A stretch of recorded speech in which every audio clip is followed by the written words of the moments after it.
My YouTube family, जय माता दी, राधे राधे। कैसे हो आप सब? आई होप आप सब अच्छी होंगे, मैं भी अच्छी हूँ।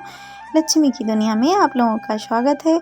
और फिर चल रही थी आंगन की धुलाई, क्योंकि आज पूजा था ना, फास्ट रखना था।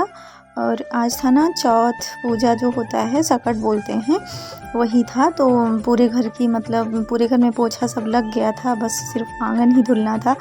तो हल्का हल्का सा धूप निकला था, तो वही मैं सुबह सुबह धुल रही थी। और मतलब सुबह नहीं बज रहे हैं, लगभग बज रहे थे 11 या 12 बज रहे थे, क्योंकि हल्का हल्का ही धूप निकला था। तो सिर्फ आंगन ही बचा था। तो आंगन में ना पोंछा लगाओ तो बहुत बड़ा है आंगन ना, तो बहुत प्रॉब्लम होती है, बहुत टाइम लगता है। ऐसे धुल देते हैं ना तो जल्दी से आसानी से भी हो जाता है। और देख सकते हो आप सब, मानस भी धुल रहा था। जैसे मैं झाड़ू छोड़ के जाती थी ना, तुरंत वो करने लगता था। देख सकते हो आप सब, जल्दी कर रहा है, वो भी झाड़ू लगा रहा है।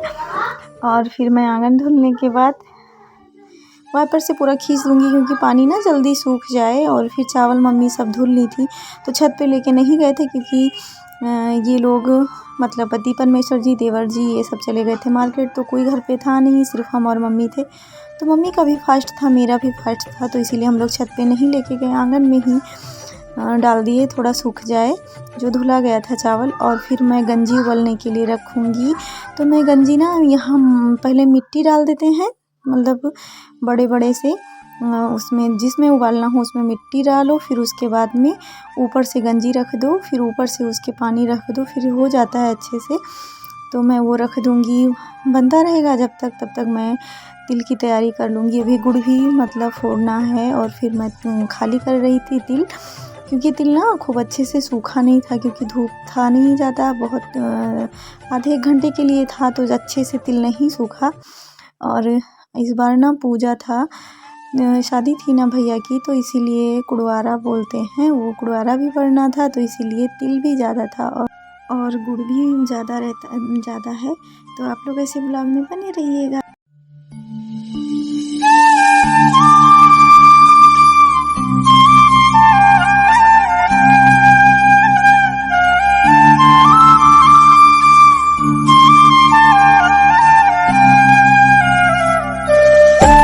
और अब ना गुड़ पूरा फूट गया था, मतलब अब बारी थी तिल भूनने की।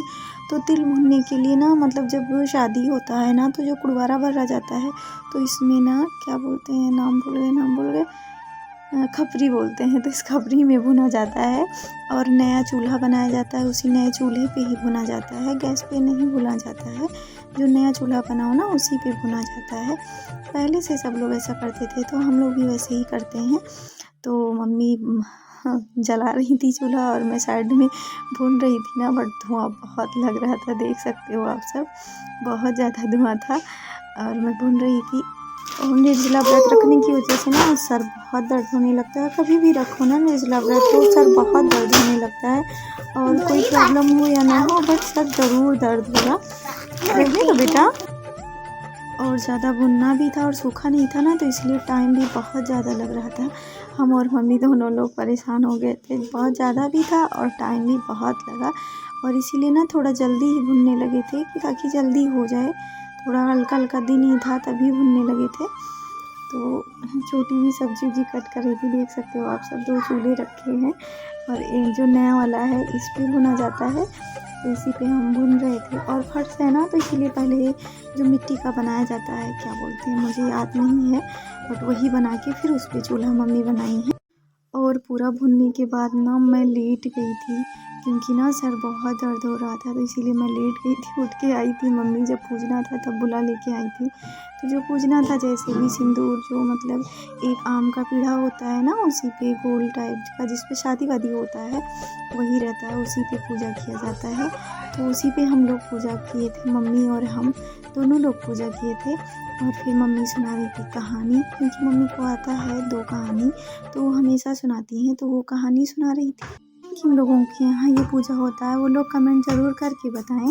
सकट पूजा किन किन लोगों के यहाँ होता है, और कैसा लगा मेरा ब्लॉग, आप लोग कमेंट करके ज़रूर बताएं कि ब्लॉग कैसा लगा आप लोगों को, और प्लीज़ लाइक शेयर और सब्सक्राइब करें और कमेंट करें कि ब्लॉग कैसा लगा। तो हम लोग पानी भी पी लेते और तिल और गंजी है, आप सभी आके खा लीजिए। पूरा दिन पानी ना पियो ना और शाम को पियो तो कुछ अलग ही सुकून रहता है। और थैंक्स फॉर वॉचिंग।